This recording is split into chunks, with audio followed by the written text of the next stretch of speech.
Bonjour et bienvenue à cette vidéo formation. Je suis Michel Doubla et je vous présente ma collègue Nina Dago. Nous sommes tous deux maîtres de l'atelier conversation en Mind Equation. Aujourd'hui, nous allons aborder un thème très important qui est le cœur qui échange.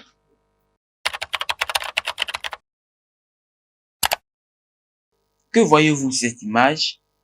Oui, nous apercevons deux jeunes femmes qui échangent. Mais selon vous, l'échange c'est quoi? L'échange, c'est la communication réciproque qu'il y a entre deux ou plusieurs personnes. Dans notre vie quotidienne, nous sommes amenés à échanger avec nos amis, avec nos parents ou même avec des inconnus. De cette même manière, le cœur échange et cela se fait grâce à l'ouverture du cœur.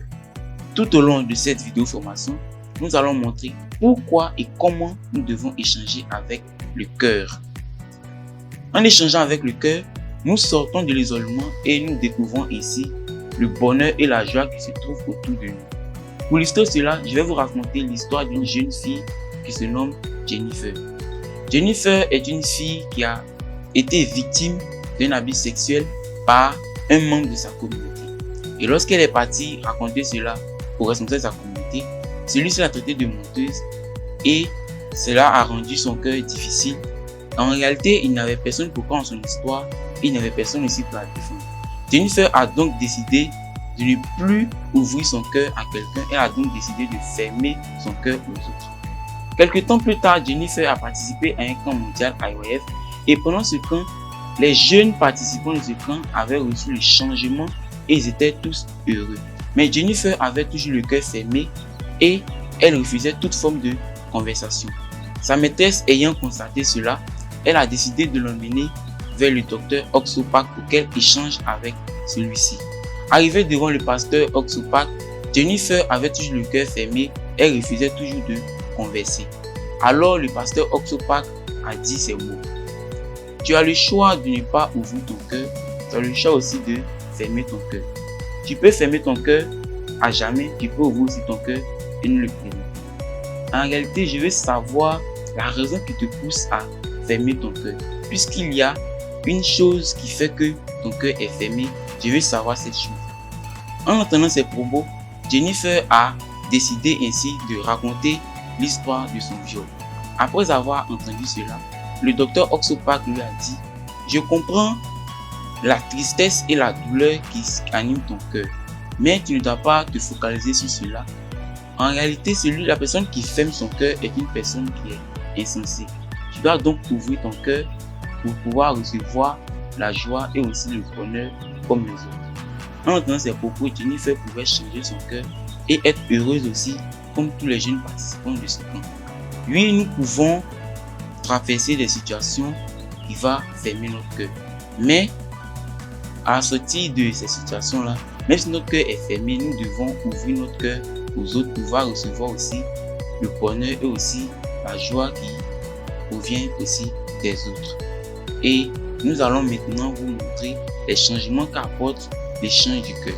Lorsque nous échangeons avec le cœur, nous recevons ainsi l'espoir et nous sommes affranchis du désespoir, tout comme Jennifer qui avait le cœur fermé, et en échangeant avec le docteur Oxopac, elle a reçu la joie, elle a reçu l'espoir après son échange. Aussi, lorsque nous échangeons avec les autres, nous pouvons aussi acquérir leurs connaissances et aussi connaître leur expérience qui peut nous aider dans notre vie quotidienne et dans notre vie professionnelle. Sur ce, nous allons passer maintenant à la phase pratique de notre atelier qui est le moment des jeux, et je vais laisser maintenant la place à ma coéquipière Dago Nina.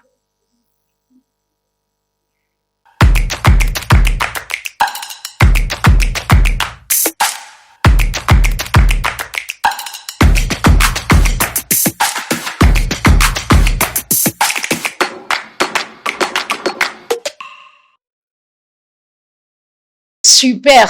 Nous sommes à la deuxième partie de notre atelier qui est la phase pratique, qui est le jeu. Et ici, nous allons voir un jeu vraiment intéressant qui est Mime. Et le jeu Mime a besoin d'un seul matériel qui est le catalogue de Mime composé des mots et des lettres et des images aussi. Alors, pour ce faire, ce jeu a besoin de deux équipes, l'équipe A et l'équipe B. Nous avons aussi des règles à respecter. D'abord, la première, c'est que tous les membres de l'équipe doivent tourner le dos au manager sauf les deux premières personnes. La deuxième règle est que tous les membres ayant vu le mot ne doivent ni murmurer, ni parler, mais par des gestes emmener les autres membres de l'équipe à deviner le mot ayant vu. Et la troisième règle sera que l'équipe qui aura trouvé plus de mots sera l'équipe gagnante. Sur ce, allons à la vidéo.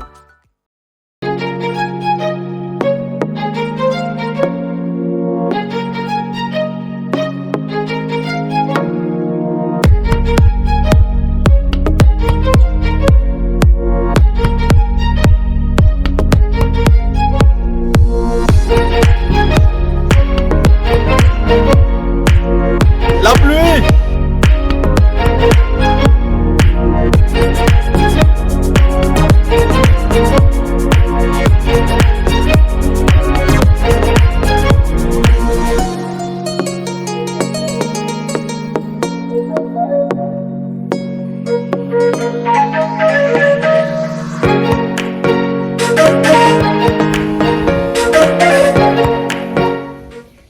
Nourriture!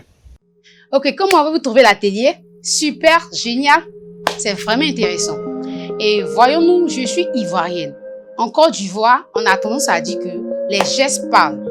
En voyant le jeu, ça a été compliqué. Mimer un mot, c'est vraiment difficile. La première personne, lorsqu'elle reçoit le mot, c'est difficile pour elle de pouvoir gester le mot.